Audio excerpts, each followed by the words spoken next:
నాకు నమస్కారం నాగేశ్వర గారు. నమస్తే sir. Welcome to such for the people live TV. ఈరోజు ప్రపంచవ్యాప్తంగా 30 లక్షల మంది పైగా ఈరోజు మన కార్యక్రమాన్ని చూస్తున్నారు. చాలా సంతోషం.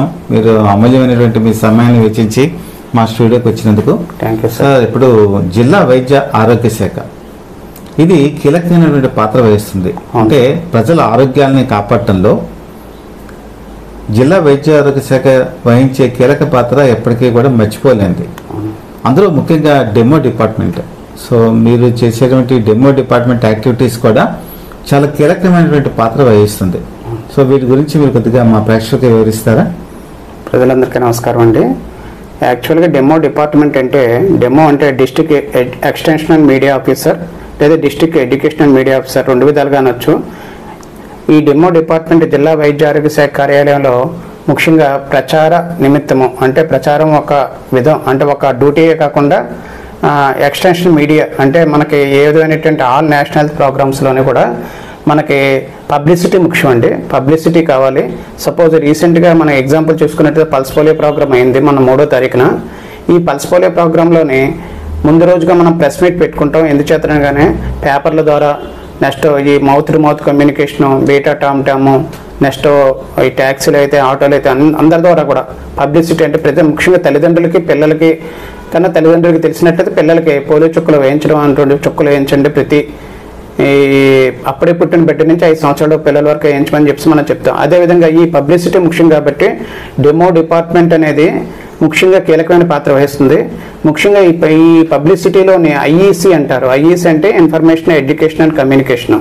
ఈ ఇన్ఫర్మేషన్ ఎడ్యుకేషన్ కమ్యూనికేషన్లో ఏంటంటే ఒక విషయం all national programmes, for example malaria, dengue, typhoid, AIDS, leprosy, ఇలా మొత్తం ఆల్ నేషనల్ ప్రోగ్రామ్స్లో కూడా ఎక్కడైతే మనకు ఆ ప్రోగ్రామ్ యొక్క ఇంప్లిమెంటేషన్ లేఖనం ఉందో ఆ లేఖనం దగ్గర అవేర్నెస్ ప్రోగ్రామ్స్ లేకపోతే పబ్లిసిటీ అవసరం ఉంటుంది. పబ్లిక్ అంటే విషయం ప్రతి ఒక్కరికి తెలుసు. మలేరియా దేనివల్ల వస్తుంది, దోమ వల్ల వస్తుందో లేకపోతే దేనివల్ల వస్తుందో తెలియజేయడం కోసం మలేరియా డిపార్ట్మెంట్ వాళ్ళు చేస్తారు. చేసినప్పటికీ కూడా మనకి ప్రతి నార్మల్ పర్సన్ కూడా తెలియడం కోసం మన యొక్క డెమో డిపార్ట్మెంట్ వాడుకుంటున్నారు కూడా. ఆ విధంగానే మనం సపోజ్ ముఖ్యంగా ఫర్ ఎగ్జాంపుల్ రీసెంట్గా పేపర్లో యాడ్వర్స్ న్యూస్లు వస్తున్నాయి. యాడ్వర్స్ న్యూస్ల యొక్క రిజైండర్స్ మన కలెక్టర్ గారు కానీ జిల్లా వైద్య ఆరోగ్య శాఖ అధికారి గారు కానీ కోరుతారు. కోరినప్పుడు డెఫినెట్గా మేము వాటికి ఆన్సర్ ఇచ్చి తీరాలి. మా బాధ్యత మాపై ఉంది. పై అధికారులకి మేము ఈ ఇన్ఫర్మేషన్ ఇస్తాం. అదే కాకుండా నెక్స్ట్ మనకి డెమో డిపార్ట్మెంట్ అడ్మినిస్ట్రేషన్లో చూసినట్లయితే ఒక డిస్ట్రిక్ట్ మాస్ మీడియా ఆఫీసరు, అదేవిధంగా 2 డిప్యూటీ మాస్ మీడియా ఆఫీసర్స్, ఒక హెల్త్ ఎడ్యుకేటర్, ఒక ప్రొజెక్షనిస్టు, ఒక ఆర్టిస్టు, ఒక వెహికల్ మొత్తం ఉంటుంది ఈ సెక్షన్కి అంతా కూడా. ఇది వరలో ఉండేది. ఇది ఇప్పుడు సిస్టమ్ ఏంటంటే అదే సిస్టమ్ ఉన్నప్పటికీ కూడా కొన్ని ఈ డిస్ట్రిక్ట్స్ డివైడ్ అవ్వడం వల్ల ఏమవుతుందంటే కొంతమంది స్టాఫ్ తగ్గడం, నెక్స్ట్ ఒక పని ఒత్తిడి పెరగడం జరుగుతుంది తప్పించి పని మట్టుకి అదే కంటిన్యూషన్ అవుతుంది. ఎక్కడ పని మట్టులో ఎక్కడ కూడా మనం బ్యాక్ చేయడం లేదు. డిఎంహెచ్ గారు ప్రతి రెగ్యులర్గా వాచింగ్ చేసి ఆయన యొక్క ఫాలోఅప్ చేయడం వల్ల ఆయన యొక్క ఆదేశానుసారం కలెక్టర్ గారి ఆదేశానుసారం ప్రతి ప్రోగ్రాంలోనూ కూడా డెమో పాల్గొని పేపర్లో డైలీ నేను ఈ విశాఖపట్నం జిల్లా వచ్చిన తర్వాత ముఖ్యంగా ప్రతిరోజు కూడా ఇంచుమించు వారానికి 7 రోజులైతే 8, 9 లేదా 6 రోజులు కంటిన్యూషన్గా ప్రెస్ మీట్ ఏదో అంటే డిఎంహెచ్ఓ గారు ప్రతి విజిట్కి వెళ్తుంటారు. యూపీహెచ్సీలు మనకి ఇక్కడ 63 యూపీహెచ్సీలు ఉన్నాయి. 8 అంటే రీసెంట్గా 10 పిహెచ్సీలు ఉన్నాయి. ఈ మొత్తం 72 యొక్క వైద్య ఆరోగ్య ఫెసిలిటీస్ గవర్నమెంట్, ప్రైవేట్ చాలా ఉన్నాయి అనుకోండి. ప్రైవేట్ అయినట్లయితే 229 హాస్పిటల్స్ ఉన్నాయి, 206 క్లినిక్స్ ఉన్నాయి, 222 ల్యాబ్స్ ఉన్నాయి. సో ఇవన్నీ కూడా మేము విజిట్లు చేస్తూనే ఉంటాం. ఏ విధమైనటువంటి వైద్య ఆరోగ్య శాఖకు సంబంధించినటువంటి ఫెసిలిటీస్ ప్రైవేట్ కానీ గవర్నమెంట్ కానీ కావాల్సినట్టయితే జిల్లా వైద్య ఆరోగ్య శాఖ అధికారి ఆదేశానుసారం మేము వాటిని విజిట్కి వెళ్ళి చూస్తుంటాం. అంతేకాకుండా ఇక్కడ మనకి స్కాన్ సెంటర్స్ ఉన్నాయి. అంటే ఇక్కడ జిల్లా వైద్య ఆరోగ్య శాఖ విశాఖపట్నంలో ఇవి ప్రైవేట్ క్లినికల్ ఎస్టాబ్లిష్మెంట్ యాక్ట్ సంబంధించినటువంటివి ప్లస్ ఆ స్కానింగ్ సెంటర్స్ అంటే పీసీపీఎన్డీకి సంబంధించినవి కూడా డెమో సెక్షనే చూస్తున్నారు. అంచేతన ఇవి కూడా చెప్పాల్సి వస్తుంది నేను. సో యాక్చువల్గా డెమో సెక్షన్లో ముందు చెప్పిన విధంగా ఈ పబ్లిసిటీ ఐఈసీ యాక్టివిటీస్ అన్నీ కూడా మనకి ఒక ప్రాంతం నుంచి ఇంకో ప్రాంతానికి చేరవేయడానికి వెహికల్ ట్రాన్స్పోర్టేషన్ ద్వారా కానీ, లేకపోతే మౌత్ టు మౌత్ కమ్యూనికేషన్ ద్వారా కానీ, బ్యానర్స్ ద్వారా కానీ, లేకపోతే ఈ ఆల్ ఇండియా రేడియో కానీ, లేకపోతే మన ఎలక్ట్రానిక్ మీడియా ద్వారా కానీ, పేపర్ పబ్లిసిటీ ద్వారా కానీ, మొత్తం మన జిల్లాలో ఉండేటువంటి మొత్తం అన్ని గవర్నమెంట్ ప్రైవేటు హాస్పిటల్ ద్వారా కానీ అందరికీ ఇన్ఫర్మేషన్ సేకరించడం జరుగుతుంది. అదేవిధంగా మనకి ఈ డెమో సెక్షన్లో మనకి రీసెంట్గా జగనన్న ఆరోగ్య సురక్ష ప్రోగ్రాం వచ్చింది. ఫర్ ఎగ్జాంపుల్ చెప్పుకున్నట్లయితే దానికి పబ్లిసిటీ ఇవ్వడమే కాకుండా అందరికీ కూడా మేము ఐఈసీ మెటీరియల్ డిస్ట్రిబ్యూట్ చేయడం జరిగింది. అదేవిధంగా మనకి ఇంచుమించు 3 లక్షలు ఓపీ వరకు కూడా రావడం జరిగింది. అంటే ఎందుకు అంత ఓపీ వచ్చింది ముఖ్యంగా చెప్పాలంటే ఈ రాష్ట్ర ప్రభుత్వం తీసుకున్నటువంటి కొన్ని నిర్ణయాలు ఏంటంటే వైద్య ఆరోగ్య శాఖలో స్పెషలిస్ట్ సేవలు అనేటువంటిది అంటే ఆర్థోపెడిక్, నెక్స్ట్ ఈ గైనిక్ సేవలు, ముఖ్యంగా పీడియాట్రిక్ సేవలు మనం వెళ్ళి ప్రజలు చూపించుకోవాలన్నట్లయితే చాలా కాస్ట్ సంబంధించింది. అంటే సపోజ్ ఫర్ ఎగ్జాంపుల్ మన కన్సల్టేషన్ వెళ్ళాలంటే 500 నుంచి 1000 రూపాయల వరకు కన్సల్టేషన్ ఉన్నాయి. అవి ఏమీ లేకుండా మన రాష్ట్ర ప్రభుత్వం ప్రత్యేకించి ఈ జగనన్న ఆరోగ్య సురక్ష ద్వారా ప్రతి గ్రామానికి ఇంచుమించు మొత్తం పట్టణంలోని పల్లెల్లోని అన్ని ప్రాంతాల్లోని కూడా కవర్ అయ్యేటట్టు మొత్తం మేము క్యాంపులు ఇంచుమించు 2000 సుమారు క్యాంపులు పెట్టడం జరిగింది. ఈ క్యాంపులన్నింటిలో కూడా ఇంచుమించు 3 లక్షల వరకు కూడా ఓపీ అందరూ రావడం జరిగింది. ఈ ఓపీలో ప్రతి క్యాంపులోని కూడా స్పెషలిస్ట్ సేవలు మన ప్రత్యేకించి మన జిల్లా వైద్య ఆరోగ్య శాఖే కాకుండా కలెక్టర్ గారు ఇచ్చిన ఆదేశానుసారం మన విశాఖపట్నం జిల్లాలో ప్రత్యేకించి డెంటల్ క్యాంపులు పెట్టడం జరిగింది. అంటే రాష్ట్రంలో ఎక్కడా లేని విధంగా మనకు ఆంధ్రప్రదేశ్లో విశాఖ జిల్లా కలెక్టర్ గారు యొక్క ఆదేశానుసారం మన డెంటల్ క్యాంపులు కూడా ఎడిషనల్గా పెట్టడం జరిగింది. వాళ్ళ ఓపీ వచ్చినట్లయితే ఓపీ ఇక్కడ చూడడమే కాకుండా ఈ మిగతా స్పెషలిస్ట్ సేవలు ఇవి నెక్స్ట్ ఐ అంటే మనకి ఈ రీజనల్ ఐ సెంటర్ యొక్క సహకారంతో జిల్లా వైద్య ఆరోగ్య శాఖ అధికారి గారి ఆదేశానుసారం ఇక్కడ ఐ టెస్టింగ్ చేసి వాళ్ళందరూ కూడా ఉచితంగా కళ్ళజోళ్ళు ఇవ్వడం, లేకపోతే క్యాటరాక్ట్ ఆపరేషన్స్ చేయడం. అంటే ఇప్పుడు ఓపీ చూసి వదిలేయడమే కాకుండా వాళ్ళందరూ కూడా రిఫరల్ సర్వీసెస్ ఇంచుమించు 2500, 3000 వరకు రిఫరల్ సర్వీసెస్ కూడా ఇవ్వడం జరిగింది. అంటే మనం జగనన్న ఆరోగ్య సురక్ష మొదట దాంట్లో చేసిన వాళ్ళు ఎవరైనా ఉన్నట్లయితే వాళ్ళందరినీ కూడా మనం రిజిస్ట్రేషన్ చేసుకుంటాం. కాబట్టి వాళ్ళందరూ కూడా ఈ రిఫరల్ సేవలు అనుగుణంగా వాళ్ళందరినీ కూడా వివిధ రకాలైనటువంటి హాస్పిటల్ పంపించి ముఖ్యంగా కేజీహెచ్ కానీ, లేకపోతే రీజనల్ ఐ హాస్పిటల్కి కానీ, మన గవర్నమెంట్ రిఫరల్ హాస్పిటల్కి అందరికీ పంపించి వాళ్ళందరికీ ప్రత్యేకమైనటువంటి అవసరమైనటువంటి ఈ యొక్క స్పెషలిస్ట్ సేవలను అందించడం జరుగుతుంది. రిఫరల్ సేవలు కూడా అందించడం జరుగుతుంది. చాలామంది అనుకుంటారు ఏముందిలే వాళ్ళు వచ్చి చూస్తారు వెళ్ళిపోతారని అనుకుంటారు. అది కాకుండా రిఫరల్ ఇప్పుడు సపోజ్ ఒకరికి ఒక ప్రాబ్లం వచ్చింది, అతనికి కంటి ఆపరేషన్ చేయాలి, స్పెట్స్ ఇచ్చేస్తే సరిపోతుంది కాదు, అతనికి క్యాటరాక్ట్ అవసరమైంది, మెచ్యూరిటీ క్యాటరాక్ట్ ఉన్నట్లయితే రీజనల్ ఐ హాస్పిటల్కి వాళ్ళని రిఫరల్ చేసి ఒక ఏఎన్ఎం కానీ ఆశా కానీ వాళ్ళు కూడా ఉండి దగ్గర ఉండి తీసుకువెళ్ళి ఆపరేషన్ చేసి ఆపరేషన్ ఉచితంగా చేసి వాళ్ళందరికీ మళ్ళీ స్పెట్స్ అవసరమైతే స్పెట్స్ ఇచ్చి ఇంటికి మళ్ళీ ట్రాన్స్పోర్టేషన్ ద్వారా కూడా మనం ఇంటికి చేరవేయడం జరుగుతుంది. ఈ విధంగా రాష్ట్ర ప్రభుత్వం వైద్య ఆరోగ్య శాఖలో అయితే విపరీతమైనటువంటి అమెండ్మెంట్స్ తీసుకొచ్చి చాలా విధమైనటువంటి సహాయం ప్రజలకు చేయడం జరుగుతుంది. అదేవిధంగా మన జిల్లా వైద్య ఆరోగ్య శాఖ కాకుండా రాష్ట్రంలో ప్రత్యేకించి విశాఖపట్నం జిల్లా కలెక్టర్ గారు తీసుకున్నటువంటి నిర్ణయం డెంటల్ సర్వీసెస్ కూడా చేయాలనేటువంటిది ఇక్కడ పెట్టారు. అంచేత మేము ప్రతి ఈ జగనన్న ఆరోగ్య సురక్ష క్యాంపులో డెంటల్ సదుపాయం కూడా కలగజేయడం జరిగింది. సపోజ్ చాలామందికి ఇప్పటికి అంటే ప్రైవేట్ హాస్పిటల్లోనే కాకుండా ప్రైవేట్ డాక్టర్స్నే గవర్నమెంట్ డాక్టర్స్ అనే డీవియేషన్ లేకుండా ఈ జిల్లాలో అందరికీ కూడా ఉచితంగా సర్వీస్ చేయడం అనేది కలెక్టర్ గారి యొక్క ఆదేశానుసారం మన జిల్లా వైద్య ఆరోగ్య శాఖ యొక్క వాళ్ళ యొక్క ఆలోచన పరిజ్ఞానం ప్రకారంగా మనకి చేయడం జరుగుతుంది. ఇది డెమో సెక్షన్లో ముఖ్యంగా తీసుకునేది. ఇకపోతే నెక్స్ట్ క్లినికల్ ఎస్టాబ్లిష్మెంట్ యాక్ట్ అండి. దీనికి వెళ్ళబోయే ముందండి ఇప్పుడు మీరు చెప్పినటువంటి ఈ జగనన్న ఆరోగ్య సురక్ష పథకం మీరు చేసినటువంటి ఈ సర్వీసు ప్రభుత్వ పరంగా చాలా గొప్ప నిర్ణయం. ఎందుకంటే మీరు ఒక పాయింట్ చెప్పారు, ఈరోజు ఒక సూపర్ స్పెషాలిటీ కార్డియాలజిస్ట్ కానీ గైనకాలజిస్ట్ కానీ జనరల్ ఫిజిషియన్ కానీ మనం వెళ్ళి కన్సల్ట్ చేయాలంటే మినిమం 500 లేదా 1000 రూపీస్ వరకు కూడా కన్సల్ట్ ఈరోజు దాని గురించి వెయిటింగ్ వెళ్ళటం ఇవన్నీ బోల్డంత ప్రాసెస్ ఉంది. అవునండి. కానీ మీరు ఆ వైద్య సేవల్ని ప్రజల చెంతకు తీసుకొచ్చారు, అవును. దానికి మిమ్మల్ని అభినందించాలి.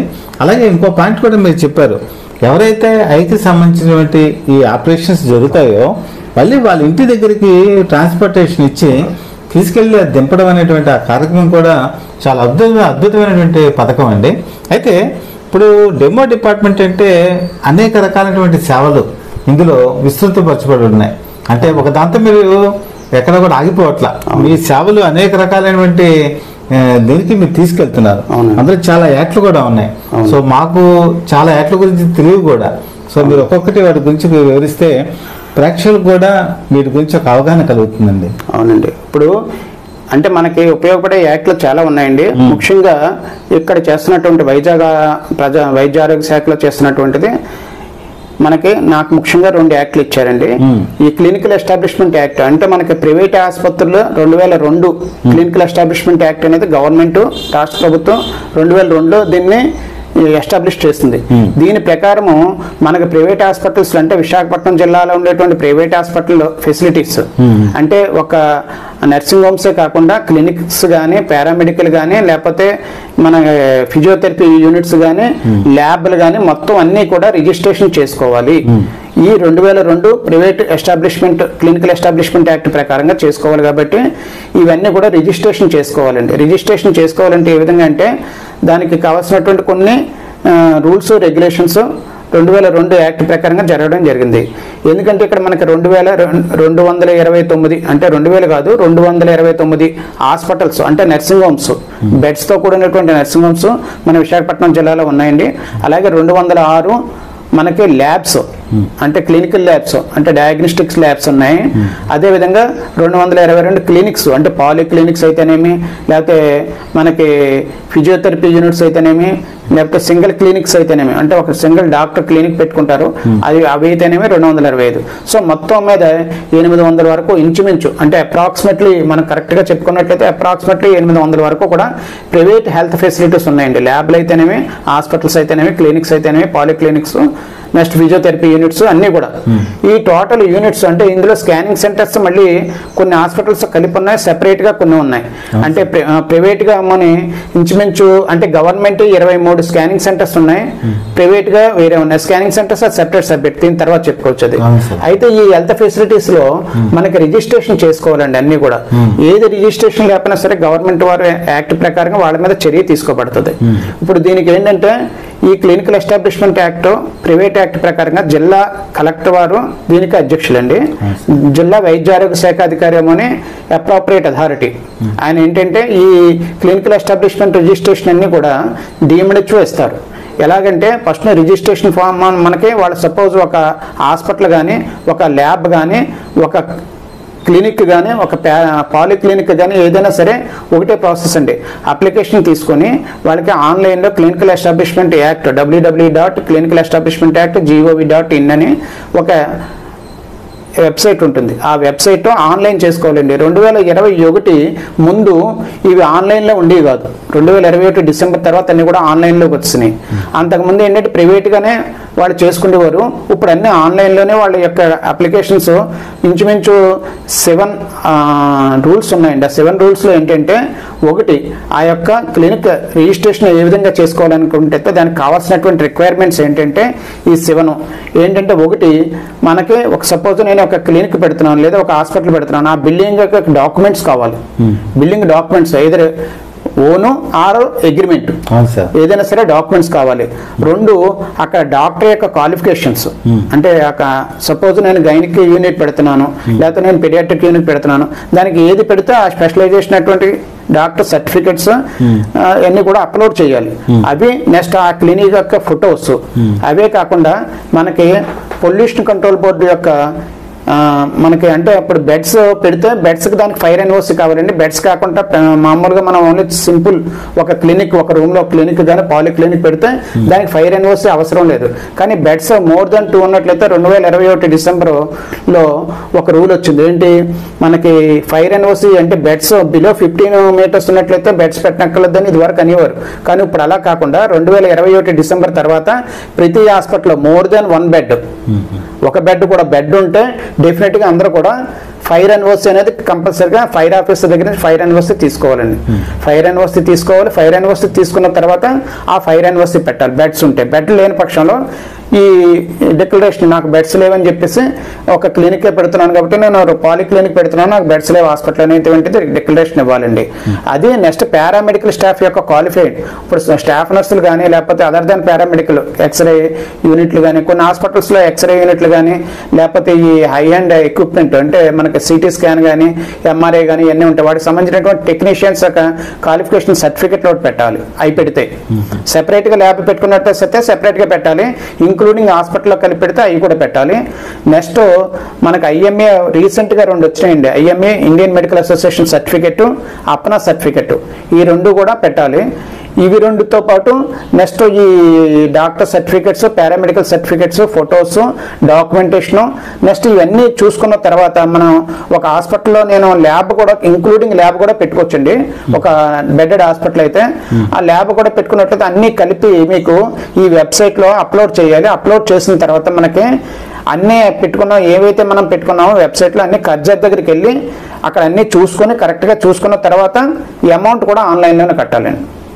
అమౌంట్ కూడా ఆన్లైన్లోనే కట్టాలి. డైరెక్ట్గా ఎక్కడ అమౌంట్ తీసుకోవడానికి లేదు, ఆన్లైన్లోనే అమౌంట్ కట్టాలి. కట్టిన తర్వాత అది ఒక ఎకనాలజ్మెంట్ వస్తుంది. ఆ ఎకనాలజ్మెంట్ తీసుకుని డిఎంహెచ్ఓ ఆఫీస్కి వచ్చినట్లయితే అంటే ఈ వెబ్సైట్ కావాలన్నా సరే ఈ విషయాలన్నీ కావాలన్నా సరే డిఎంహెచ్ఓస్కి వచ్చి డెమో సెక్షన్ కలిసినట్లయితే వాళ్ళని కనుక్కోవచ్చు, లేకపోతే నన్ను మీట్ అవ్వచ్చు, లేకపోతే మా సెక్షన్లో ఎవరినైనా మీట్ అవ్వచ్చు, లేకపోతే డిఎంహెచ్ఓ గారిని కూడా మీట్ అవ్వచ్చు. ఆయనకి అందుబాటులో ఉండరు కాబట్టి అంటే సార్ ఎప్పుడు కూడా బిజీగా తిరుగుతుంటారు కాబట్టి ఆయన లేని పక్షంలో మా డెమో సెక్షన్కి వచ్చి కలవచ్చు. కలిసినట్లయితే దీనికి సంబంధించిన విషయాలు తెలియజేయడం జరుగుతుందండి. నెక్స్ట్ ఇవన్నీ మనకు అప్లోడ్ అయిపోయిన తర్వాత మీకు ఎకనాలజ్మెంట్ వస్తుంది. ఎకనాలజ్మెంట్ తీసుకొని డెమో సెక్షన్కి వచ్చి కలిసినట్లయితే మనకి చూసి ఎకనాలజ్మెంట్ చూసి అన్నీ ఉన్నాయో లేదో చూసుకొని వాళ్ళకి టెంపరీ డిఎంహెచ్ఓ గారి సంతకంతో డిఎంహెచ్ఓ గారిని కలిసి ఇవ్వడం జరుగుతుందండి. టెంపరీ 90 డేస్ ఉంటుంది. 90 డేస్లో 60 డేస్లో లోపులో అంటే ఒక 2 మంత్స్లో మేము ఏంటంటే అంటే యాక్చువల్గా టెంపరీ ఇచ్చిన 10 డేస్లో విజిట్కి వెళ్ళాలండి. ఒక రిజిస్ట్రేషన్ టీమ్ ఉంటుంది. ఇందులోని మనకి డిస్ట్రిక్ట్లో రిజిస్ట్రేషన్ టీమ్ ఉంటుంది, clinical establishment team, medical team. Medical టీంలో 2 డాక్టర్స్ ఉంటారు, నెక్స్ట్ ఒక పర్సన్ ఎవరైనా కూడా మొత్తం 3 ఇంచుమించు ఈ టీం వెళ్తారండి. టీం వెళ్ళి సపోజ్ హాస్పిటల్లో రిక్వైర్మెంట్స్ అన్నీ ఉన్నాయా లేవా ఇవన్నీ చూసుకునడానికి ఈ 60 డేస్ టైం ఉంటుంది. ఒకవేళ ఇవి ఇవ్వలేని పక్షంలో వాళ్ళు సమకూర్చలేని పక్షంలో ఉన్నట్లయితే ఈ 60 డేస్లో చూసుకున్న తర్వాత ఇంకొక 30 డేస్ ఎక్స్టెన్షన్ చేయడం జరుగుతుందండి. సో ఈ 90 డేస్లో వాళ్ళ రిక్వైర్మెంట్స్ అన్నీ మనకు ఫుల్ఫిల్ చేసినట్లయితే వాళ్ళకి పర్మనెంట్ ఇస్తాం. అది కూడా విజిట్ చేసిన తర్వాత ఈ చెక్ లిస్ట్ ఉంటుందండి. చెక్ లిస్ట్ ఫిల్అప్ చేసి డిఎంహెచ్ఓ గారు సబ్మిట్ చేస్తే డిఎంహెచ్ఓ గారు దాన్ని వెరిఫై చేసి సంతకం పెడతారు. అది మనకు ఆన్లైన్లో పెట్టినట్లయితే దానికి సర్టిఫికేట్ జనరేట్ అవుతుంది.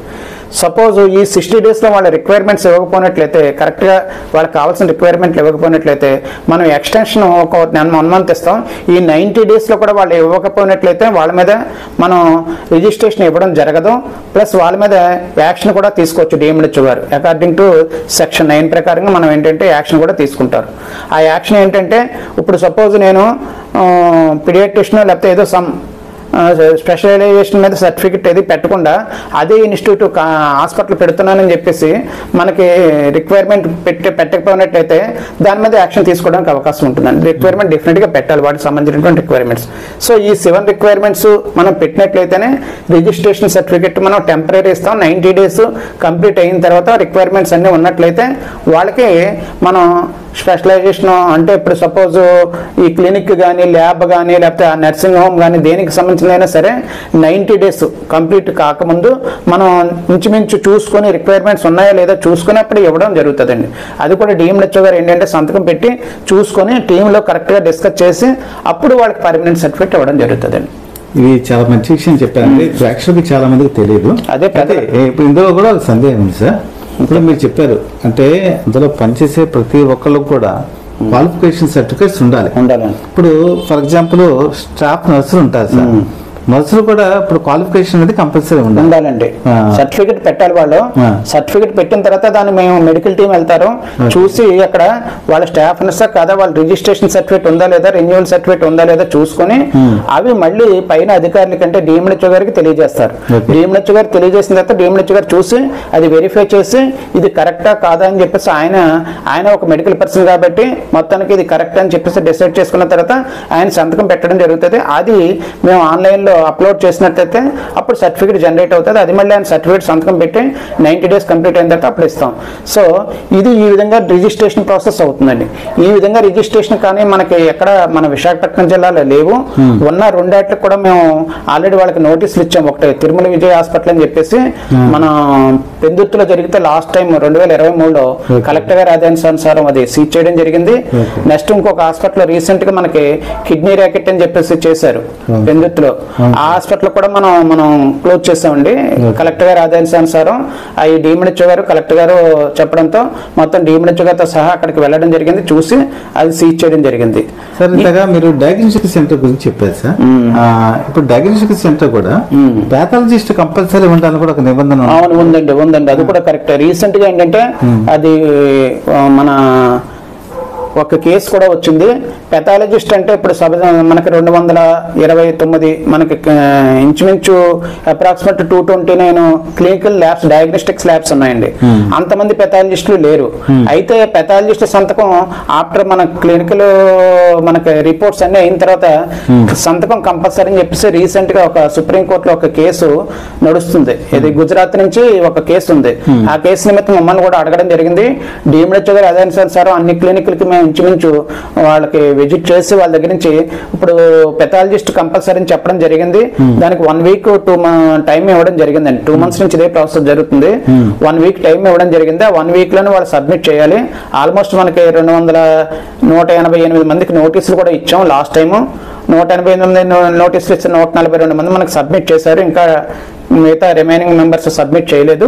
వాళ్ళని కూడా సబ్మిట్ చేయమని 1 week టైం ఇచ్చారు డిఎంహెచ్ఓ గారు. అవి కూడా సబ్మిట్ చేస్తా అంటే పెథాలజిస్ట్ కంపల్సరీగా ఉండాలి అన్ని డయాగ్నోస్టిక్ సెంటర్లోని. బేసిక్ ల్యాబ్స్ ఉన్నాయంటే బేసిక్ ల్యాబ్స్ కూడా పెథాలజిస్ట్ సంతకం తీసుకోవాలి. ఎందుకంటే క్లినికల్ ఇప్పుడు నాకు షుగర్ ఉంది, షుగర్ లేదు, లేకపోతే నాకు బీపీ ఉంది, బీపీ లేదు, లేకపోతే నాకు HbA1c టెస్ట్ చేయించుకున్నాను అనుకోండి, ఒక ల్యాబ్లో ఇవ్వడానికి లేదండి. అలాగా యాక్యురేటెడ్గా ఉండాలి. ఎందుకంటే పబ్లిక్ జనాలు ఎందుకంటే ప్రజలు దాంతో ఏ విధమైనటువంటి విస్మయం చెందకుండా ఉండాలన్నట్లయితే కరెక్ట్గా యాక్యురేటెడ్ రిపోర్ట్ ఇవ్వాలి. మనం రిజిస్ట్రేషన్ సర్టిఫికేట్ కరెక్ట్గా అందుకే క్వాలిఫైడ్ పర్సన్సా కాదని చూసిస్తున్నాం. ఇప్పుడు ల్యాబ్లు ఉన్నాయనుకోండి డయాగ్నోస్టిక్ సెంటర్లో మెడికల్ ల్యాబ్ టెక్నీషియన్ కానీ వాళ్ళకి కంపల్సరీగా క్వాలిఫైడ్ పర్సన్ అయి ఉండాలి. డిఎంఎల్ టెక్నీషియన్ కానీ వాళ్ళకి గవర్నమెంట్ గుర్తింపు పొందినటువంటి ఇన్స్టిట్యూట్లో డిప్లొమా కానీ డిగ్రీ కానీ చేసి ఉండాలి. అది చేసిన తర్వాత కూడా మళ్ళీ పెథాలజిస్ట్ ఎందుకంటున్నామంటే పెథాలజిస్ట్ అందులో ఎక్స్పర్ట్ కాబట్టి ఆ రిపోర్ట్ చూసి కరెక్టా కాదా అని చెప్పేసి ఆయన సంతకం పెట్టి ఇచ్చినట్లయితేనే అథెంటికేటెడ్ అవుతుందనే ఉద్దేశంతో గవర్నమెంట్ నిబంధన పెట్టిందండి. చాలా మంచి నిర్ణయం సార్. ఎందుకంటే ప్రజల ఆరోగ్య ప్రమాణాన్ని పెంచడంలో మీ ధర్మాన్ని మీరు 100% నెరవేరుస్తున్నారు. అయితే ఇది కాకుండా కూడా ఇంకా మీరు మిగతా యాక్ట్లు కూడా మీరు చాలా చూస్తున్నారు. ఇప్పుడు క్లినికల్ ఎస్టాబ్లిష్మెంట్ యాక్ట్ కాకుండా PCPNDT యాక్ట్ ఉన్నది. It is most important act. అంటే ప్రీ కన్సెషనల్ డయాగ్నోస్టిక్ యాక్ట్ అని చెప్పేసి 1994లో వచ్చిందండి ఇది. అంటే లింగ నిర్ధారణ చట్టరీత్యా నేరము అనేటువంటిది, అంటే ఆడపిల్ల అనేటువంటిది డీవియేషన్ లేకుండా ఆడ మగ సెక్స్ డిటర్మినేషన్ లేకుండా చూడాలి అనే కాన్సెప్ట్ తో వచ్చింది. ఈవేళ ముఖ్యంగా అందరికీ శివరాత్రి శుభాకాంక్షలు చెప్పడం కాకుండా మహిళా దినోత్సవం శుభాకాంక్షలు కూడా మొదట్లో చెప్పాలి. అందరికీ చెప్పలేదు, నేను ఇప్పుడు చెప్తున్నాను. అది మీరు మహిళా దినోత్సవం సందర్భంగా ఈ అంటే ప్రత్యేకించి ఎందుకంటే PCPNDT యాక్ట్ ఎందుకు చెప్తుందంటే 1994లోనే ఎందుకు వచ్చిందంటే అప్పట్లోనే ఆడపిల్ల అనేటువంటి అంటే అక్కడ వాళ్ళు ఏంటంటే ఫైనాన్షియల్గా ప్రాబ్లమ్స్ అయినా మరొక ప్రాబ్లమ్స్ అయినా తెలుసుకోకుండా చాలామంది ఆడవాళ్ళు శత్రువులు అంటే అత్తగారు అమ్మగారు మాటలు. ఇది వరకు మనకి జాయింట్ ఫ్యామిలీస్ ఉండి ఆ రోజుల్లో జాయింట్ ఫ్యామిలీస్ ఉన్నప్పుడు ఏమైతే ఆడపిల్ల పుడుతుంది అనేటప్పటికి అబార్షన్ చేయించడము లేకపోతే అంటే ఆడపిల్ల పుడితే మనకి ఆర్థికంగా భారమనో మరి ఏ ఉద్దేశంతోనో అయితేనేమి పాత ఉండేటువంటి ఐడియాల ప్రకారంగా వాళ్ళు ఏం చేసేవారు ఏంటంటే ఈ ఫిమేల్ చిల్డ్రన్ని లేకుండా రకరకాలుగా అబార్షన్ చేయించుకునేవారండి. అది ఇప్పుడు ఎందువల్ల తెలుస్తుంది మనకు ఆడపిల్ల పుడుతుందని ముందుగానే హాస్పిటల్ డెలివరీస్ అయిన తర్వాతే తెలుస్తుంది. ఇప్పుడు ఆల్మోస్ట్ అన్నీ కూడా హోమ్ డెలివరీస్ లేవు, ఇంచుమించు హాస్పిటలైజేషన్ డెలివరీస్కే మేము వైద్య ఆరోగ్య శాఖ అయితేనేమే లేకపోతే జనాల్లో ఉండేటువంటి సివిలైజేషన్ డెవలప్ అవడంతోనే అన్నీ కూడా హాస్పిటల్లోనే డెలివరీస్ చేయించుకుంటున్నారు. సో హాస్పిటల్లో డెలివరీస్ చేయించుకుంటున్నారు కాబట్టి డాక్టర్ కానీ హాస్పిటల్ హెల్త్ ఫంక్షనరీస్ వల్లే బయటికి ఇది తెలుస్తుంది, ఇది ఆడా లేదా మగ. ఈ విషయం ఎవరు చెప్పినా సరే గవర్నమెంట్ యాక్షన్ తీసుకుంటుందండి PCPNDT యాక్ట్ ప్రకారంగా. మనకి ఇక్కడ వైజాగ్ జిల్లాలో అయితే 332 అల్ట్రాసౌండ్ స్కాన్ సెంటర్స్ ఉన్నాయి. అల్ట్రాసౌండ్ స్కాన్ సెంటర్స్లోనే చేస్తారు ఇది. ఈ అల్ట్రాసౌండ్ స్కాన్ సెంటర్స్ అన్నింటిలోనూ కూడా ఏంటంటే ఈ యొక్క PCPNDT యాక్ట్ మనం IEC బోర్డులు పెట్టమన్నాం. IEC బోర్డులు అంటే దాని మీద మొత్తం ఇన్ఫర్మేషన్ అంతా ఉంటుందండి. ఎవరైతేనేమి మొదటిసారి డాక్టర్ ఎవరికి చెప్పకూడదు, సెక్స్ డిటర్మినేషన్ చెప్పకూడదు, చెప్పిన పక్షంలో ఏం జరుగుతుంది. సపోజ్ మొదటిసారి ఒక డాక్టర్ కానీ లేకపోతే నర్సు కానీ ఫంక్షనరీస్ హాస్పిటల్లో ఎవరైనా సరే ఈ ఆడపిల్ల అని చెప్పడం వల్ల ఏమవుతుందంటే మొదటిసారి చెప్పడం వల్ల వాళ్ళకి ఇంచుమించు 10,000 జుర్మానం, 3 సంవత్సరాల వరకు జైలు శిక్ష కూడా పడుతుందండి. అలా కాకుండా రెండోసారి వాళ్ళు నిజంగా చెప్పినట్లయితే ఈ విధంగా ఆడపిల్ల పడుతుంది అని చెప్పినట్లయితే వాళ్ళకి 50,000 నుంచి ₹1,00,000 వరకు కూడా ఒక జుర్మానం ప్లస్ 3 నుంచి 5 సంవత్సరాల వరకు కూడా జైలు శిక్ష వేయడానికనే నిరూపణ అయితే డాక్టర్ సర్టిఫికెట్ కూడా క్యాన్సిలేషన్ చేయడం జరుగుతుందండి. ప్రత్యేకించి PCPNDT యాక్ట్ 1994లో రావడమే కాకుండా 96, 2003, 2017లో కూడా చాలా అమెండ్మెంట్స్ వచ్చినాయి. ఇందులో ఏంటంటే డాక్టర్ గారు ఏ విధమైనటువంటి ఈ యొక్క అమ్మాయి పుడుతుంది అనేటువంటిది లేదా అబ్బాయి పుడుతుంది అనే ఇన్ఫర్మేషన్ ఆ తల్లిదండ్రులకు చెప్పారని చెప్పి నిరూపణ అయినట్లయితే ఆ యొక్క ప్రాక్టీస్ సర్టిఫికేట్ క్యాన్సిలేషన్ చేయడం జరుగుతుంది గవర్నమెంట్.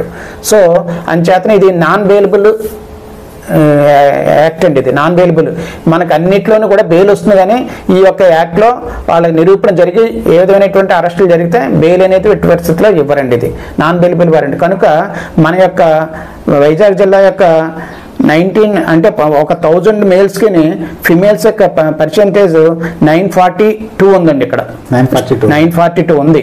అంటే ఇంకా ఇంచుమించు 58 మంది ఫిమేల్స్, అబ్బాయిలకి 1000 మంది పిల్లలు చూసుకున్నట్లయితే అబ్బాయిలు అంటే మేల్స్ చూసుకున్నట్లయితే ఫిమేల్స్ ఆడపిల్లలు ఇంకా 48 మంది వరకు మనం దీనికోసం ఏంటంటే మనకి ఈ PCPNDT యాక్ట్లో అడ్మినిస్ట్రేషన్ లెవెల్లో చూసుకున్నట్లయితే జిల్లా కలెక్టర్ గారు మనకి చైర్మన్ అండి. దీనికి PCPNDT యాక్ట్కి జిల్లా కలెక్టర్ గారి ద్వారా నెక్స్ట్ DMHO గారు కన్వీనర్ అండి.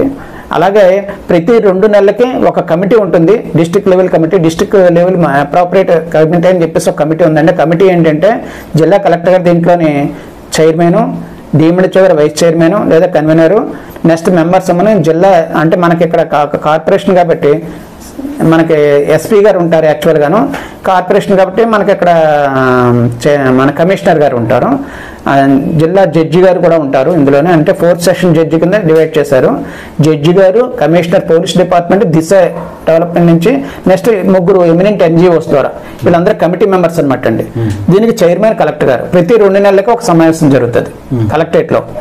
ఈ అంటే డివిజన్ లెవెల్లో కూడా ఉన్నాయి ఇవి. డివిజన్ లెవెల్లో మనకు 2 డివిజన్లు ఉన్నాయి కాబట్టి ఒకటి భీమిలి డివిజన్లో ఒక కమిటీ, నెక్స్ట్ ఏమోనే మనకు విశాఖపట్నం జిల్లాలో ఒక కమిటీ. RDO చైర్మన్ అండి, అక్కడ డిప్యూటీ DMHO వైస్ చైర్మన్, మిగతా మెంబర్స్ ఇక్కడ మనకి ఎలాగైతే ఇక్కడ SP గారు ఉన్నారు అక్కడ DSP గారు, ఇక్కడ మనకి జడ్జి ఉన్నారు అక్కడ పబ్లిక్ ప్రాసిక్యూటర్, అలాగే NGOs కూడా అక్కడ కూడా కమిటీలు. సో ఈ కమిటీలు ప్రతి 2 నెలలకు ఒకసారి మీట్ అవుతాయండి. ఈ జిల్లాలో ఉండేటువంటి అల్ట్రాసౌండ్ స్కాన్ సెంటర్స్ అన్నిటి కూడా పర్మిషన్ కలెక్టర్ గారు ఇస్తారు.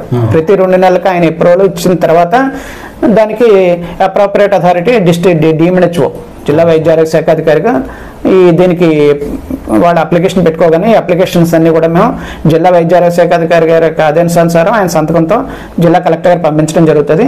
ఆ మీటింగ్లో డెసిషన్ తీసుకుని ఆయన నెక్స్ట్ ఇవ్వడంతో, ఆయన అప్రూవల్ ఇవ్వడంతో తర్వాత వీళ్ళందరికీ కూడా DMHO గారి సిగ్నేచర్తో అందరికీ ఇవ్వడం జరుగుతుందండి. ఇది ప్రతి 2 నెలలకు ఒకసారి జరుగుతుంది. ఈ 2 నెలలకి ఎవరైతే మనకి ఎక్కడైతే మనకి సెక్స్ డిటర్మినేషన్ జరుగుతుందో హాస్పిటల్స్ అన్నీ కూడా మనకి డెకా ఆపరేషన్స్ కూడా చేస్తున్నామండి. డెకా ఆపరేషన్స్ జిల్లా కలెక్టర్ గారు మొన్న కమిటీలో మొన్న 26 డిసెంబర్లో అయిందండి మీటింగ్ లాస్ట్ రీసెంట్గా. దాని అదేనుసారం ఏంటంటే మనం ఇప్పటికీ ఈ జిల్లాలో 118 డెకా ఆపరేషన్స్ జరిగాయండి లాస్ట్ 1.5 year నుంచి. ఈ డెకా ఆపరేషన్స్ లో ఏంటంటే మనం అంటే it is nothing but sting operation. మీకు డెకా ఆపరేషన్ అంటే తెలుస్తుంది కదా. దాని ద్వారా ఏంటంటే ఎవరైతే ఫీమేల్ అని చెప్తున్నారో ఇక్కడ మన జిల్లాలో ఏ విధమైనటువంటి జరగలేదండి, ఎవరు కూడా చెప్పలేదు. కాకపోతే ఏంటంటే జిల్లా కలెక్టర్ గారు అన్నం ఏంటంటే ప్రతి మీకు ఆర్డీఓలు కానీ లేకపోతే మీ యొక్క దిశ పోలీస్ స్టేషన్ వారి సహకారంతో ఈ స్టింగ్ ఆపరేషన్స్ అయ్యి చేయండి అని చెప్పడం జరిగిందండి. స్టింగ్ ఆపరేషన్స్ అంటే పేషెంట్ కింద వెళ్తారండి, అంతే కదండి? అంతే, కరెక్ట్ అండి. వాళ్ళకి తెలియకుండా వెళ్ళి తెలియజేయడం అనమాట. డెకా ఆపరేషన్స్ చేయడం జరుగుతుంది. నెక్స్ట్ ఎక్కడైతే సెక్స్ డిటర్మినేషన్ అంటే తక్కువ ఫిమేల్ యొక్క పొటెన్షియల్ ఉందో, ఎక్కడ మన సపోజ్ కొన్ని ఏరియాలో ఉన్నాయి యూపీఎస్సీలు అంటే మనకి ఫిషర్మెన్ లొకాలిటీ, కొన్ని లొకాలిటీస్ ఉన్నాయి. ఆ లొకాలిటీలో కలెక్టర్ గారు డిఎంహెచ్ఓ గారు ఏం చేశారంటే అక్కడికి వెళ్ళి అవేర్నెస్ క్యాంపెయిన్స్ పెట్టండి. అక్కడికి వెళ్ళి మీ వైద్య ఆరోగ్య శాఖ ఏఎన్ఎంలో ఆశాలే కాకుండా ICDS department, line departments, education department ద్వారా నెక్స్ట్ దిశ పోలీస్ స్టేషన్ వారి సహకారంతో అందరితో కూడా మీటింగ్స్ పెట్టి అవేర్నెస్ క్రియేట్ చేయండి అని చెప్పేసి కలెక్టర్ గారు డిఎంహెచ్ఓ గారు కూడా ఇవ్వడం జరిగిందండి. అదేం సార్ మేము కూడా ఏంటంటే దిశ పోలీస్ స్టేషన్ వాళ్ళు ICDS women and child welfare department వాళ్ళ సహకారంతో డిస్కస్ చేసుకుని మేము కొన్ని ఏరియాస్ లో మీటింగ్స్ పెట్టడం జరుగుతుందండి, అవేర్నెస్ క్యాంపెయిన్స్ చేయడం జరుగుతుంది. ఆ అవేర్నెస్ లోనే వల్ల మనకి యాక్చువల్ గా 909 నుంచి ఇంచుమించు మనకి ఈ కలెక్టర్ గారు వచ్చిన తర్వాత, ఈ డిఎంహెచ్ఓ గారు వచ్చిన తర్వాత ఇంచుమించు ఇక్కడ ఫిమేల్ శాతం ఒక 20 to 25% పెంచడం జరిగిందండి. యాక్చువల్ గా బాగానే పెరిగింది సార్. కంటిన్యూటీ పెరుగుతుంది, జనాల్లో కూడా సివిలైజేషన్ పెరుగుతుంది. నెక్స్ట్ ఇది వరకు అంటే మనకి కనీసం జాయింట్ ఫ్యామిలీస్ అయ్యి ఉండి ఇప్పుడు న్యూక్లియర్ ఫ్యామిలీస్ వాళ్ళకి చెప్పేవాళ్ళు లేక వాళ్ళందరూ కూడా ఈ ఎలక్ట్రానిక్ మీడియా మీద ఆధారపడుతున్నారు. ఇది వరకు అయితే అమ్మమ్మల వాళ్ళందరూ ఉండేవారు, చెప్పేవారు. కానీ ఇప్పుడు కూడా నిర్ణయాలు తీసుకుంటున్నారు. పబ్లిక్ వన్ చైల్డ్ నార్మ్ వచ్చింది, బాగానే డెవలప్ అయింది. కానీ ఇది కూడా మాకు అమ్మాయి అయినా అబ్బాయి అయినా ఎవరైనా ఒకళ్ళైనటువంటి నినాదం రావాలనే ఉద్దేశంతోనే మనం ఈ ప్రోగ్రామ్ PCPNDT యాక్ట్ ప్రత్యేకించి రీసెంట్గా మీటింగ్స్ కూడా దాని మీద అవేర్నెస్ క్యాంపెయిన్స్ కూడా పెట్టడం జరిగిందండి. కానీ ప్రతి సంవత్సరం కూడా ఒకదానికొకటి ఒక ఇంచుమించు 5 to 10% ఈ అమ్మాయిల శాతం పెంచాలి. అంటే ఈక్వల్ టు అమ్మాయి అయినా అబ్బాయి అయినా ఒకటే, ఈక్వల్ ఇద్దరు సమానమైనటువంటి కాన్సెప్ట్ తీసుకురావాలని జిల్లా కలెక్టర్ గారు, జిల్లా వైద్యారోగ్య శాఖ అధికారి యొక్క ఉద్దేశం ఉండేది. అందరు ప్రోగ్రామ్ ఆఫీసర్స్ కూడా విజిట్కి వెళ్తారు. దీనికి స్కానింగ్ సెంటర్స్ ప్రతి 3 నెలలకు ఒకసారి విజిట్కి వెళ్ళి చూస్తారు. రెగ్యులర్ ప్రోగ్రామ్స్ అయ్యేటప్పుడు కూడా ఇదే ప్రోగ్రామ్ PCPNDT ఏ మీటింగ్ అయినా సరే ఆ మీటింగ్లో PCPNDT యాక్ట్ చెప్పడం జరుగుతుందండి. రీసెంట్గా డిస్ట్రిక్ట్ లీగల్ సెల్ అథారిటీ వాళ్ళు కూడా ఇక్కడికి అవేర్నెస్ క్యాంపెయిన్ పెట్టారు. మేడం జిల్లా జడ్జి మేడము ఎవరు మన శేషం మేడం కూడా వచ్చి మొన్న PCPNDT యాక్ట్ మీద ఏ విధమైనటువంటి యాక్ట్ ఉన్నా మేడం రివ్యూ చేయడం జరిగింది. అదేవిధంగా ఈ యాక్ట్లో ఏమేం చేస్తే ఒక అమ్మాయి గురించి మీరు ఈ విధంగా చేస్తేనే డాక్టర్స్ అందరికి కూడా మేడం, హెల్త్ స్టాఫ్ కూడా, నర్సింగ్ స్టాఫ్ కూడా అందరికి కూడా మేడం కూడా ప్రత్యేకించి ఆవిడే డైరెక్ట్గా అందరికీ కూడా చెప్పడం జరిగిందండి. డిఎంహెచ్ఓస్లో 2 మీటింగ్లు చేశారు మేడము. అలాగే మన ఉమెన్ అండ్ చైల్డ్ వెల్ఫేర్ ఆఫీస్లో కూడా మేము ఒక మీటింగ్ చేయడం జరిగింది. ఇది కూడా చాలా చక్కటి విషయం సార్. ఎందుకంటే ప్రేక్షకులకి చాలా మందికి విషయాలు తెలియవు. అవునండి. కాబట్టి ఇలాంటి అంటే లింగ నిర్ధారణ పరీక్ష ఇలాంటి వాటికి వెళ్లకుండా మనకి పుట్టిన వాళ్ళు ఎవరైనా సరే దేవుడిచ్చిన ప్రసాదం అనుకొని వాళ్ళు సక్సెస్ఫుల్ పర్సన్ గా తీర్చిదిద్దడమే మనకు ఉత్తమ పౌరుడుగా మనకు ఉండేటువంటి లక్ష్యం. అవునండి. అది కూడా మీరు చాలా చక్కగా వివరించారు. అయితే ఇది ఈ ఇంటర్వ్యూని కొనసాగించబోయే ముందు ప్రేక్షకులు కూడా కొన్ని డౌట్స్ ఉన్నాయి సార్. చెప్పండి. ఇప్పుడు అటాచ్డ్ కౌంటర్స్ మీరు ఇంత కూడా చెప్పారు. అంటే డయాగ్నోస్టిక్ సెంటర్స్ కానీ లేకపోతే మెడికల్ ఫార్మసీలు కానీ కొన్ని అనుబంధంగా ఉంటాయి. అయితే తరచుగా మనకి వినిపిస్తున్న మాట ఏంటంటే డాక్టర్స్ కూడా ఇప్పుడు కొన్ని మెడిసిన్స్ని ప్రిస్క్రైబ్ చేసినప్పుడు అటాచ్డ్ మెడికల్ కౌంటర్స్లోనే కొనాలి, లేదా వాళ్ళకి అటాచ్డ్గా ఉన్నటువంటి డయాగ్నోస్టిక్ సెంటర్లోనే చేయించుకోవాలి, మిగతా చోట కనుక చేయించుకుంటే ఆ డయాగ్నోస్టిక్ సెంటర్స్ రిపోర్ట్స్ మేము చూడము అని ఇలాంటి మాటలు కూడా మనం వింటూ ఉన్నాం సార్. అయితే నిజంగా చట్టబద్ధంగా వాళ్ళు చెప్పినటువంటి అటాచ్డ్ మెడికల్ దాంట్లోనే తీసుకోవాలా, లేకపోతే ఎక్కడైనా స్వేచ్ఛ ఉందా ఆ పేషెంట్కి? అంటే యాక్చువల్గా ఏంటంటే ఇప్పుడు డ్రగ్ కంట్రోల్ వాళ్ళు చూస్తారండి. ఇది మెడిసిన్స్ అనేవి యాజ్ పర్ గవర్నమెంట్ నామ్స్ ప్రకారంగా ఈ పలానా దిక్కున కొనుక్కోవాలనే రూల్ అయితే ఎక్కడా లేదండి ఇప్పటికొచ్చి. అది ఇప్పుడు ఏంటంటే జనరల్ గా మనకి ఈ యొక్క సెంటర్స్ లో అంటే ఇప్పుడు హాస్పిటల్స్ లో రొటీన్ యాక్టివిటీ ఏంటంటే వాళ్ళకి టెస్ట్లో అంటే బ్లడ్ టెస్ట్ కానీ యూరిన్ టెస్ట్ కానీ ఏ టెస్ట్ అయినా సరే అదే హాస్పిటల్లో చేసుకోవడం, లేకపోతే అక్కడే స్కానింగ్ సెంటర్లో ఉంటే అందులో అల్ట్రాసౌండ్ స్కాన్ చేసుకోవడం, అక్కడే మెడిసిన్స్ కొనుక్కోవడం అనేది రొటీన్ అయిపోయింది తప్పించి అది నాట్ అది ఒక ఇన్స్ట్రక్షన్ కాదండి, ఒక నారం కూడా కాదు అది. ఎవరో ఇప్పుడు డ్రగ్ ఇన్స్పెక్టర్ కానీ లేకపోతే వాళ్ళకి సంబంధించినటువంటి వాళ్ళు కానీ ఈ మెడికల్ ల్యాబ్ టెస్టులు కాకుండా medical only medicines drug inspector verify చేసి డెఫినెట్గా అతను కూడా వెరిఫై చేసి చూస్తారు. అంతేగాని డాక్టర్స్ ప్రిస్క్రిప్షన్ అనేది వాళ్ళకి ఓన్ అంటే ఇప్పుడు సపోజ్ ఒక పెడియాట్రిషన్ ఉన్నారనుకోండి, పెడియాట్రిషన్ రాసిన డాక్టర్స్ మెడిసిన్స్ ఆ పలానా స్టాప్లోనే కొనుక్కోవాలనేటువంటిది నిబంధన అయితే ఏమీ లేదండి. అది ఎవరికి వాళ్ళే అంటే దగ్గరలో ఉంది కాబట్టి అక్కడే హాస్పిటల్లో ఉన్నారు కాబట్టి అక్కడే కొనుక్కుంటున్నారేమో కానీ అక్కడే కొనుక్కోవాలనే రూలింగ్ అయితే ఏమీ లేదండి. అటువంటి కేసులు కూడా మా దృష్టికి రాలేదు. వచ్చినట్లయితే మేము డిఎంహెచ్ఓ గారి దృష్టికి తీసుకెళ్తామండి. సార్ ఇప్పుడు ఒక పేషెంట్ ఒక హాస్పిటల్కి వెళ్తారు సార్, వెళ్ళినప్పుడు అసలు ఫండమెంటల్గా ఏం చెక్ చేసుకోవాలి అంటే ఇప్పుడు ఫర్ ఎగ్జాంపుల్ అక్కడ డాక్టర్ కన్సల్టేషన్ ఫీజు, నెక్స్ట్ అక్కడ ఉన్నటువంటి డయాగ్నోస్టిక్ సెంటర్, లేదు అంటే ఆపరేషన్ థియేటర్స్, వాటికి ఏ కాస్ట్, రూమ్ రెంటలు, ఇవన్నీ కూడా తెలుసుకోవటం ఫండమెంటల్ రైట్. అవునండి. ఇప్పుడు ఒక రెస్టారెంట్కి వెళ్ళి మనం కాఫీయో టీయో ఇడ్లీయో తినాలనుకుంటే రేట్స్ కూడా చూపిస్తున్నారు. టారిఫ్ అంటారు మీరు. టారిఫ్ డెఫినెట్ గా పెట్టాలండి. ప్రతి హాస్పిటల్లోనే టారిఫ్లు ఉన్నాయి. కాకపోతే కొన్ని సర్జరీస్ ఇప్పుడు నేను ఒక హాస్పిటల్కి వెళ్ళాను, హాస్పిటల్కి నేను ఏదో అబ్డామినల్ పెయిన్ వస్తుందని వెళ్ళిన తర్వాత అది ఏం పెయిన్ అనేది డాక్టర్ ప్రిస్క్రిప్షన్ చేసి ఒకవేళ మెడిసిన్తో తీరిపోతే మెడిసిన్ అని ఇస్తారు, లేకపోతే సర్జరీకి ఒకవేళ అపెండిసైటిస్ అయితే తట్టుకోలేని పరిస్థితులు వచ్చినట్లయితే లేకపోతే ఇంకో ప్రాబ్లం అయితే అక్కడ డాక్టర్ యొక్క విజ్ఞానం బయటగా అంటే అప్పుడు సపోజ్ మీరు వెళ్ళిన డాక్టర్ ఇప్పుడు ప్రతి ఒక్కరు ఏం చేస్తున్నారంటే ఇప్పుడు ఐ ప్రాబ్లం ఉంటే ఐ స్పెషలిస్ట్ దగ్గరికి వెళ్తున్నారు, అలాగే ఇప్పుడు అబ్డామినల్ ప్రాబ్లం ఉంటే గైనకాలజిస్ట్ దగ్గరికి, ఇలా రకరకాలుగా ఎవరికి వాళ్ళే డిసైడ్ చేసి వెళ్తున్నారు. వెళ్ళిన తర్వాత మనం ఒక సర్జరీ అని చెప్పేసి ఒక సర్జరీకి వెళ్ళిన తర్వాత అబ్డామినల్ ఓపెన్ చేసిన తర్వాత రకరకాల మల్టిపుల్ ప్రాబ్లమ్స్ ఉండొచ్చు. ఇప్పుడు సపోజ్ చాలా మంది మాకు కేసులు కూడా వస్తున్నాయి. అందరికీ ప్రజలకు ముఖ్యంగా తెలియజేసేది ఏంటంటే ఒక హాస్పిటల్కి వెళ్ళేటప్పుడు మనం ఒక ఇంత అయ్యింది అమౌంట్, ఒక సర్జరీకి నేను ఇంత అమౌంట్ అవుతుంది అని చెప్పి డాక్టర్ చెప్పిన తర్వాత వాళ్ళ మీరు మాట్లాడుకున్న తర్వాత మీకు అదర్ ప్రాబ్లం ఉందని అది కాదండి ఒక ప్రాబ్లంకి వెళ్తే ఇంకో ప్రాబ్లం చేశారని అని చెప్పేసి చాలా మంది చెప్పడం జరుగుతుంది. అటువంటిది యాక్చువల్గా ఏ డాక్టర్ కూడా ఎవరిని కూడా ఇంటెన్షనల్గా మనకి చంపవాలని లేకపోతే ఇంకోవాలని చేయరండి. ఎందుకంటే డాక్టర్ ప్రతి ఒక్కరిని సేవ్ చేయాలనే చూస్తారు. కాన్సిక్వెన్సెస్ ఆయన కూడా ఈజ్ నాట్ ఇప్పుడు భగవంతుడి తర్వాత భగవంతుడు లాంటి డాక్టర్ అనేది అతను కూడా ఏంటంటే సేవ్ చేయాలి లేకపోతే ఏ మేడం అయినా సరే సేవ్ చేయాలి అనేటువంటి చూస్తారు కానీ ఎవరిని చంపేయాలని చూడరు. కానీ ఇప్పుడు వీళ్ళు ఏం చేస్తారంటే రకరకాల అన్ని తిరిగిపోయిన తర్వాత లాస్ట్కి సెంటర్స్కి వస్తారు. వచ్చిన తర్వాత అప్పుడు లాస్ట్ పీరియడ్లో ఏం చేయాలి అనేటువంటి వాళ్ళకి ఐడియా ఎంత చేసినప్పుడు కూడా సేవ్ చేయాలనే చేస్తారు. బ్యాడ్ లక్ చివరిలో ఏదైనా జరుగుతుంది. అటువంటి కొన్ని డెత్లు అయినాయండి, మేము వచ్చినప్పుడు బాగానే ఉన్నారండి, వెళ్ళిపోయేటప్పుడు ఇలాగ చేశారని చెప్పి కొన్ని కేసులు వస్తున్నాయి. అది కాన్సిక్వెన్సెస్ కేసు. మనకు సపోజ్ నాకు షుగర్ ఉందనేది నేను ఇంకో రకమైన ప్రాబ్లం ఏదో ఫీవర్ ఏదో నాకు లాస్ట్కి ఏదైనా ప్రాబ్లం వచ్చినప్పుడు లేకపోతే నాకు షుగర్ ఉందనుకోండి రెటినోపతి రావడానికి ఛాన్సెస్ ఉంటుంది. అది నాకు ముందే షుగర్ ఉందని తెలిస్తే నేను ప్రికాషనరీ మెథడ్ తీసుకుంటాను. తెలియదు నాకు షుగర్ అనేది ఇది చాప్ కింద నీళ్ళగా అది సైలెంట్కి వెళ్ళారు షుగర్ కానీ క్యాన్సర్ కానీ ఇవన్నీ కూడా అవి ముందు తెలియకపోవడం వల్ల నేను ఏదో టెస్ట్ చేయించుకోవడానికి వచ్చినప్పుడు ఇది బయటపడుతుంది.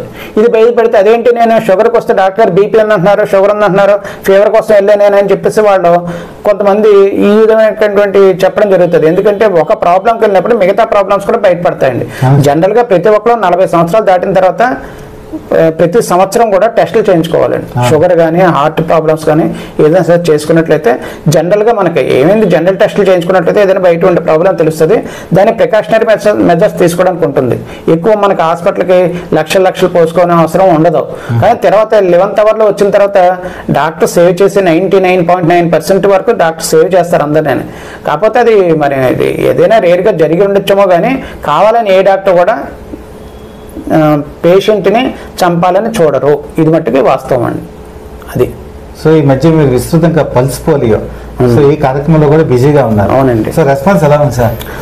పల్స్ పోలియో కార్యక్రమం యాక్చువల్గా లాస్ట్ 3 years అంటే మనకి ఈ కరోనా ముందు వరకు కూడా మనకి గవర్నమెంట్ వారు అంటే ఇండియాలో పల్స్ పోలియో కేసులు లేవని సర్టిఫికెట్ కూడా ఇవ్వడం జరిగిందండి. లేవు యాక్చువల్గా కేసులు కూడా లేవు. అయినప్పటికీ కూడా ఆ కేసులు అది కంటిన్యూటీ అంటే మళ్ళీ ఈ వరల్డ్ వైరస్ మనకి బయట వైరస్ ఏదో అనేటువంటిది మనకి కనిపించకుండా ఉండడం కోసం ఎడిషనల్గా ఇప్పుడు రొటీన్గా మనం అప్పుడే పుట్టిన బిడ్డకి మనం రొటీన్ ఇమ్యునైజేషన్లో వేస్తూనే ఉంటాం పోలియో చుక్కలు. అవి కాకుండా ఇన్ ఎడిషన్ ఇప్పుడు ఈ 2 చుక్కలు కూడా ఏంటంటే ఒకేసారి అన్ని ప్రాంతాల్లో వేయడం వల్ల ఏంటంటే వైరస్ని చంపడానికి అవకాశం ఉంటుంది కదా. మనకైతే యాక్చువల్గా ఇక్కడ పల్స్ పోలియో కేసులు లేవు. అప్పుడు గవర్నమెంట్ సర్టిఫికేట్ కూడా ఇవ్వడం జరిగింది, కానీ ఇది రొటీన్ కోసం మనం చేయడం జరిగింది అంతేగాని ప్రత్యేకించి ఎక్కడ కేసులు అయితే మనకు ఐడెంటిఫై కాలేదండి. నెక్స్ట్ ఈ క్లినికల్ ఎస్టాబ్లిష్మెంట్ యాక్ట్, నెక్స్ట్ ఈ PCPNDT యాక్ట్, ఈ 2 యాక్ట్లే కాకుండా మనకి ప్రత్యేకించి మనకి ఈ డెమో సెక్షన్లో అంటే ఇక్కడ నేను చూసేది ఏంటంటే మన డీమ్డ్ చివరి ఆదేశాల ప్రకారం మనకి IVF సెంటర్స్ అని వచ్చినాయి. IVF centres and in vitro fertilisation centres అని, అంటే పిల్లలు పుట్టకుండా ఉంటే వాళ్ళు అక్కడికి వస్తారన్నమాట ఈ సెంటర్స్లో. ఈ సెంటర్స్లో మనకి వైద్య ఆరోగ్య శాఖ యొక్కలో మనకి ఆంధ్రప్రదేశ్లో హైయెస్ట్ ఉందా విశాఖపట్నం 48 ఉన్నాయి సార్. 48 ఉన్నాయి సెంటర్స్, అంటే ART and surrogacy centres. Surrogacy centres ఇక్కడ 9 ఉన్నాయి. మిగతా సెంటర్స్ అన్ని కూడా అంటే L1 L2. L1 అంటే ఓన్లీ IUI అంటే ఎనీ గైనకాలజిస్టులు దీనికి ప్రత్యేకించి ఒక డిప్లొమా కోర్స్ ఉందండి. అది మనకి బెంగళూరులో కానీ మనకి మంగళూరులో కానీ అది కోర్స్ కంప్లీట్ చేస్తారు గైనకాలజిస్టులు అందరూ. అంటే గైనకాలజీ అయిన తర్వాత అంటే MBBS అయ్యి గైనిక్ అయిన తర్వాత 1 year రీసెర్చ్ స్కాలర్ అయిన తర్వాత వాళ్ళు ఇది పెట్టుకోవడానికి ఎలిజిబిలిటీ ఉంటుందండి. ఈ ఫిమేల్ కానీ మేల్ కానీ ఎవరైనా పెట్టొచ్చండి ఇందులోని. ఈ IVF centres L1 L2 next sperm banks కూడా ఉన్నాయండి. స్పెర్మ్ బ్యాంక్స్ కూడా ఉన్నాయి మనకి. మొత్తం ఈ L1 L2లు 29 వరకు సెంటర్స్ ఉన్నాయండి. మొత్తం టోటల్గా చూసుకున్నట్లయితే IVF సెంటర్స్ 48 ఉన్నాయండి. హైయెస్ట్ ఉంది ఆంధ్రప్రదేశ్. హైదరాబాద్ తర్వాత మనకి మన ఆంధ్రప్రదేశ్లో హైయెస్ట్ ఇక్కడే ఉందండి, మన విశాఖపట్నంలోనే. ఈ 48 సెంటర్లకైనా కూడా ఫస్ట్ ఏంటంటే దీనికి కూడా డిస్ట్రిక్ట్ లెవెల్ కమిటీ ఉంటుందండి. కలెక్టర్ గారు, నెక్స్ట్ GGH గైనకాలజిస్ట్ హెడ్ ఎవరైతే వాళ్ళు, next paediatric head, DMHO medical board ఉందండి. మెడికల్ బోర్డు ఇదంతా చూసిన తర్వాత ఎవరికి ఇవ్వాలి IVF సెంటర్స్ అనేది వెరిఫై చేస్తారండి సర్టిఫికెట్స్ అన్ని కూడా. అంటే గైనకాలజిస్ట్ ఎందుకు పెట్టారంటే ఈ గైనిక్ సంబంధించినటువంటి ఇష్యూస్ అండి అన్ని కూడా ఫెర్టిలిటీ పీడియాట్రిషియన్ నెక్స్ట్ DMHO ఈ 3 డిస్ట్రిక్ట్ బోర్డు అండి. ఇది district medical board. District medical board only exclusive IVF centres. ఈ IVF సెంటర్స్ ఈ 3 వెరిఫై చేసిన తర్వాత నెక్స్ట్ ఎవరైతే సరగసి కానీ లేకపోతే ఈ IVF కానీ వెరిఫై చేసిన తర్వాత కలెక్టర్ గారు పంపించడం జరుగుతుందండి. కలెక్టర్ గారు మీటింగ్ పెడతారు. ఆ మీటింగ్లో మొత్తం IVF సెంటర్స్ అందరూ వచ్చినట్లయితే ఈ కమిటీ మెంబర్స్లోనే ఈ డిస్ట్రిక్ట్ KGHలో మనకి KGH కానీ ఎవరైతే వాళ్ళు HOD gynaec HOD next paediatric HOD DMHO collector గారితో డిస్కషన్ చేసి వీళ్ళకి ఇవ్వచ్చు. వీళ్ళకి అంటే ఏ పరిస్థితుల్లో వాళ్ళకి IVFకి వెళ్తున్నారు, ఎలిజిబిలిటీ ఉందా లేదా, వాళ్ళ ఇన్ఫెర్టిలిటీకి వెళ్ళడం అంటే సపోజ్ డైరెక్ట్గా ఇప్పుడు కొన్ని సరగసి సెంటర్స్లో కొన్ని కూడా ప్రాబ్లమ్స్ జరుగుతున్నాయని చెప్పేసి తెలియవచ్చింది. అది ఎక్కువ కొన్ని వివాదాస్పదం కూడా విశాఖపట్నంలో కూడా కొన్ని జరిగాయి అలాంటివి. అది ఇది వరలో జరిగినాయని అని అంటున్నారు. నేను రాకముందు ఏమన్నా జరిగినాయేమో కానీ 2022 అంటే నేను 1 year అయిందండి ఇక్కడికి వచ్చిన తర్వాత. అప్పటికి ఈ సరగసి సెంటర్స్ ART సెంటర్స్ లేవు. 2021కి ముందు ఏమీ లేవు. 2021 యాక్ట్ వచ్చిందండి. 2022 December 18 తర్వాత మేము ఇచ్చాం. నేను వచ్చిన తర్వాత 18, తర్వాత 29, తర్వాత మొత్తం ఇప్పటికి 48 ఇచ్చాం. ఈ 48లో కూడా ఎటువంటి ప్రాబ్లమ్స్ అయితే లేవండి. కలెక్టర్ గారు, నెక్స్ట్ RDOలు, నెక్స్ట్ మనకి DMHO గారు ఏంటంటే ఈ ప్రోగ్రామ్ ఆఫీసర్లు అందరినీ డిస్ట్రిక్ట్ ఇమ్యునేషన్ ఆఫీసర్ కానీ, డిస్ట్రిక్ట్ TB ఆఫీసర్ కానీ, డిస్ట్రిక్ట్ మలేరియా ఆఫీసర్ కానీ, డిస్ట్రిక్ట్ మన సరగసి హాస్పిటల్ డిస్ట్రిక్ట్ మన DMU డిస్ట్రిక్ట్ మొబైల్ యూనిట్ సంబంధించినటువంటి అంటే అది వేకెంట్ పోస్ట్ అనుకోండి ఆయన ఇన్ఛార్జ్ ఇచ్చారు. వాళ్ళు కానీ మొత్తం అందరూ కూడా ఈ యొక్క సెంటర్స్లో వెరిఫై చేసి ఎవరైతే ఏమన్నా మనకి ఇల్లీగల్గా ఏమైనా జరుగుతున్నాయో వెరిఫై చేసి సబ్మిట్ చేయడం జరుగుతుందండి ఏదైనా ఉన్నట్లయితే. అటువంటి ఏమీ జరగడం లేదు. ఇప్పుడు మట్టికి మనకు విశాఖపట్నం జిల్లాలో ఏదైనా జరగలేవండి. సరగసి కూడా మేము ఓన్లీ ఒకరికే పర్మిషన్ ఇచ్చాం. 2 శాంక్షన్ అయితే ఒకరికి ఇచ్చాం. అంటే అప్లై చేసుకుంటే 3 అప్లై చేసుకున్నారు. ఒకరికే DMHO గారు లాస్ట్ ఎసెన్షియల్ సర్టిఫికేట్ ఇవ్వడం జరిగింది. ఇంకొకరికి కూడా ఎలిజిబిలిటీ ఉంది. వాళ్ళు 1-2-3 రోజులు వచ్చి వాళ్ళు కూడా తీసుకుంటారు. అంటే ఇందులో ఏంటంటే ఈ సరగసి సెంటర్స్లోని కూడా సరగసి అంటే ART IVF అవి ఓకే అండి. ఓన్లీ ఎక్స్క్లూజివ్ సరగసీకి అయితే చాలా టఫ్ ఫామ్స్ ఉన్నాయి, అన్ని ఫిల్అప్ చేసి ఇవ్వాలి. నెక్స్ట్ కోర్టుకి వెళ్ళాలి, వాళ్ళ వైఫ్ అండ్ హస్బెండ్ అని పెళ్లి మ్యారేజ్ సర్టిఫికెట్, నెక్స్ట్ కోర్టులో వీళ్ళిద్దరు కూడా ఎలిజిబిలిటీ ఉందని చెప్పి సర్టిఫికేట్ చాలా తీసుకురావాలండి. ఈ ప్రాసెస్ అని 2 సార్లు కలెక్టర్ గారి మీటింగ్ అవుతుంది. 2 మీటింగ్లోనే ఎలిజిబిలిటీ అవ్వాలి. నెక్స్ట్ అలాగే మనకి HOD, gynaec head, next medical board, DMHO వీళ్ళందరూ కూడా ఎలిజిబిలిటీ ఇచ్చిన తర్వాత ఫైనల్గా మళ్ళీ డిఎంహెచ్ఓకి వస్తుంది. అన్నీ అయిపోయిన తర్వాత ఆవిడ ఎసెన్షియల్ సర్టిఫికేట్ చూసి ఇస్తారండి. ఇది పెద్ద ప్రాసెస్, సరగసి అనేది పెద్ద ప్రాసెస్ స్టేట్ లెవెల్లో. ఎందుకంటే దీనికి కొన్ని ప్రాబ్లమ్స్ అయినాయని చెప్తే ప్రతి సరగసి యాక్ట్ మట్టుకు చాలా టఫ్గానే ఉందండి. ఇది వరకు ఏంటంటే మనకి ఓన్లీ ఈ స్పెర్మ్ బ్యాంక్ సంబంధించినటువంటి రిలేషన్షిప్ సంబంధించిన వాళ్ళే మన స్పెర్మ్ కానీ లేకపోతే ఓమ్ కానీ ఎవరైనా ఇవ్వడానికి అవకాశం ఉండేది. రీసెంట్గా ఒక 1 మంత్ 1.5 మంత్ 2 మంత్స్ బిఫోర్ మళ్ళీ దాన్ని బయట వాళ్ళు కూడా అంటే డోనర్ ద్వారా కూడా తీసుకొచ్చినటువంటిది యాక్ట్ పెట్టారు. ఎందుకంటే అది అవ్వడం లేదని చెప్పేసి వాళ్ళకి కొన్ని టెక్నికల్గా డోనర్ దగ్గర నుంచి కూడా మన స్పెర్మ్ బ్యాంక్ తీసుకొచ్చినటువంటిది గవర్నమెంట్ ఇచ్చిందండి. సీక్రెసీ మెయింటైన్ చేయాలేమో కదండి. సీక్రెసీ మెయింటైన్ చేయాలి వాళ్ళకి అందుకే డీటెయిల్స్ గా వెళ్ళడం దాంట్లో నేను అది చాలా సీక్రెసీ ఉంటుంది. ఆ కన్సర్న్ వాళ్ళు వచ్చి డీటెయిల్స్ అన్ని కూడా మాట్లాడినట్లయితే వాళ్ళు ఆ హాస్పిటల్కి వెళ్ళి వాళ్ళ అంటే ఒక వైఫ్ హస్బెండ్ ఇద్దరు కంపల్సరీ ఉండాలండి. వైఫ్ హస్బెండ్ లేకుండా వాళ్ళ ఇండియన్ కపుల్ ఉంటాం, వాళ్ళ లేకుండా ఏది జరగదు. వాళ్ళ యొక్క నిర్ధారణతో wife husband Indian couple first surrogate mother అలా ముగ్గురు వచ్చి డిఎంహెచ్ఓ దగ్గర కనిపించి తర్వాత కలెక్టర్ గారి దగ్గర కోర్టులో వెళ్ళి నోటీస్ తెచ్చుకుని చాలా తతంగా ఉంటుంది. అదంతా పెద్ద ప్రాసెస్. అదంతా అయిన తర్వాత నెక్స్ట్ లాస్ట్ లో ఎసెన్షియల్ సర్టిఫికేట్ డిఎంహెచ్ఓ అవన్నీ చూసుకుని 1, 2, 3 అన్ని చూసుకుని సెక్షన్ 4C ప్రకారంగా ఇవన్నీ చూసుకుని, ఎందుకంటే రేపు పొద్దున్న కోర్టుకి వెళ్ళినా సరే ఇబ్బందులు అవుతాయండి. ఎందుకంటే వీళ్ళు రకరకాలుగా చెప్పిన మొదటిసారి మనం సరగసి ఎంత తీసుకున్నారండి అంత తీసుకున్నారండి రకరకాలుగా వాళ్ళు చెప్పడానికి అవకాశం ఉంటుంది. నెక్స్ట్ ఇంకోటి ఏంటంటే ఇల్లీగల్ యాక్టివిటీస్ ఏమి చేయకుండా ఉండడం కోసం మనం ఈ యాక్టివ్ అన్ని కొద్దిగా టఫ్ అయినా సరే లేట్ అయినా సరే మనం కొద్దిగా యాక్షన్ తీసుకోవాల్సి ఉంటుంది. కాబట్టి కలెక్టర్ గారు డిఎంహెచ్ఓ గారు అదేనుసారి అన్ని వెరిఫై చేసి ఇవ్వడం జరుగుతుందండి. అదేండి ముఖ్యంగా చక్కటి విషయాలు చెప్పారండి. అయితే ఈ ఇంటర్వ్యూని ముగించిపోయే ముందు ప్రేక్షకు ఉండే ఒక సాధారణ డౌట్ను కూడా మేము ముందు ఉంచుతున్నాం. చెప్పండి.